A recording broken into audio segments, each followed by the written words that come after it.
یہاں سے دنیا سے کربلا جاتے ہیں، وہاں پر جا کے فریاد کرتے ہیں کہ ہماری مرادیں پوری کریں، ہمیں اولاد عطا کریں، بیٹیاں عطا کریں، ہماری پریشانیوں کو دور کریں۔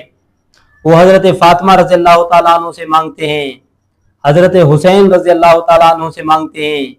یہ خود روتے ہیں، پیٹتے ہیں، یہاں پر کہتے ہیں کہ ان کا پانی بند کر دیا گیا، ان کے ساتھ بہت ہی ظلم ہوا، بہت ہی زیادتی ان کے ساتھ۔ تو یہ بات ہم بھی مانتے ہیں، جن لوگوں نے ان کے ساتھ ظلم کیا اللہ تعالیٰ ان کو غرق کرے، اللہ کی ان کے اوپر لعنت ہو۔ جن لوگوں نے حضرت حسین رضی اللہ تعالیٰ عنہ سے ان کے آل کے ساتھ ظلم کیا، ہم پر لعنت کرتے ہیں۔ جن لوگوں نے ان کو تکلیف پہنچائی، اذیت پہنچائی، لیکن آپ خود بیان کرتے ہیں کہ ان کے ساتھ بہت ہی ظلم ہوا، ناانصافی ان کے ساتھ ہوئی۔ جب وہ خود پریشان تھے، ان کے ساتھ ظلم ہوا، وہ پیاسے تھے، وہ پریشان حال تھے، تو آپ یہاں سے جاتے ہیں وہاں پر اپنی پریشانی کو دور کرنے کے لیے کہ میں بیمار ہوں، مجھے شفا عطا فرما، میں غریب ہوں، مجھے امیر کر دے، میری شادی نہیں، میری شادی کی بندوبست کر دے، اور ہم بہت پریشان حال ہے، ہماری پریشانیوں کو دور کر دے۔ یہاں سے جاتے ہیں وہاں دعائیں مانگتے ہیں ان سے۔ تو کیا یہ کسی مسلمان کا عقیدہ ہو سکتا ہے کہ وہ اللہ کو چھوڑ کر کسی انسان کے پاس جائے کہ مجھے بیٹی عطا فرما، اور میں بیمار ہوں، مجھے شفا عطا فرما؟ نہیں، یہ کسی مسلمان کا عقیدہ نہیں ہو سکتا کہ وہ اللہ کو چھوڑ کر کسی کو کہے کہ آپ مجھے شفا عطا فرما۔ ہاں، دوا تو لے سکتا ہے، لیکن شفا اللہ کے ہاتھ میں ہے۔ تو بیٹے اور بیٹیاں، امیری اور غریبی، صحت اور بیماری، یہ سارا کچھ اللہ کے ہاتھ میں ہے، اور لوگوں کو علم ہی نہیں اس چیز کا۔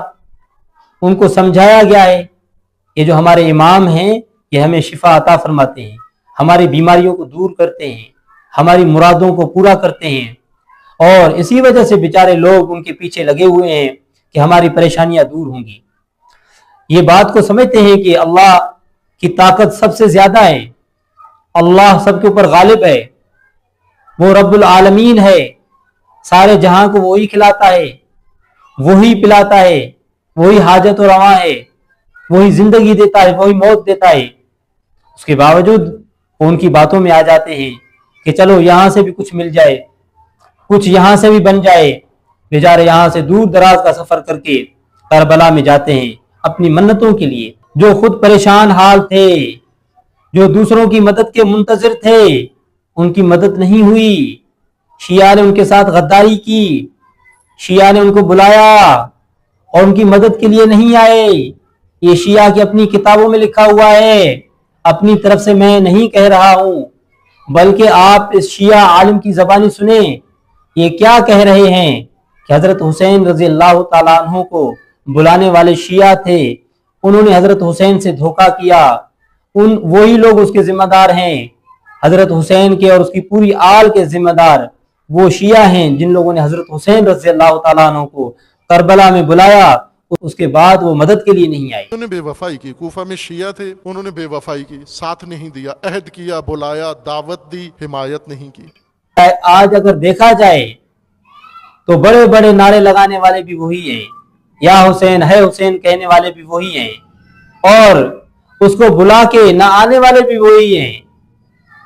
اس کو بڑی امیدیں دی، حضرت حسین کو بلا کے دھوکہ کیا۔ آج وفادار بھی وہی ہے، کہتے ہیں ہم امام حسین کو مانتے ہیں، لیکن اس وقت آئے نہیں تھے، وہ مدینے سے آئے لیکن یہ کوفہ سے گئے نہیں تھے۔ کتنی عجیب بات ہے، لوگ کہتے ہیں کہ ہم حسین کو مانتے ہیں۔ آپ حسین کو مانتے ہیں لیکن حسین کی مانتے نہیں ہیں۔ حضرت حسین رضی اللہ تعالیٰ عنہ، حضرت حسین رضی اللہ تعالیٰ عنہ کیوں گئے اور کن کی مدد کے لیے گئے تھے؟ جن کی مدد کے لیے گئے تھے وہ خود آئے نہیں، جن کی مدد کرنا چاہتے تھے وہ گھر سے باہر نکلے نہیں۔ تن تنہا حضرت حسین رضی اللہ تعالیٰ عنہ میدان میں کھڑے ہوئے ہیں، ان کے ساتھ لڑائی ہو رہی ہے اور وہ اپنے گھروں میں بیٹھے ہوئے ہیں۔ او بھائی، حضرت حسین شہید ہو رہے ہیں، تم نے اپنی جانوں کو حسین کی جان سے زیادہ ترجیح دی۔ تم لوگوں نے حسین سے محبت تو کی ہے، نام کی محبت کی ہے۔ اگر نام کی محبت نہ ہوتی تو جیسے حضرت حسین شہید ہوئے تو آپ لوگ بھی وہاں پہ مارے جاتے، آپ لوگوں کا بھی وہیں پہ قتل ہوتا جہاں پہ حضرت حسین رضی اللہ تعالیٰ عنہ کو شہید کیا گیا. تو آپ لوگوں نے غداری کی. آپ لوگوں سے زیادہ غدار کون ہو سکتا ہے جو آپ کا اپنا شیعہ کہہ رہا ہے.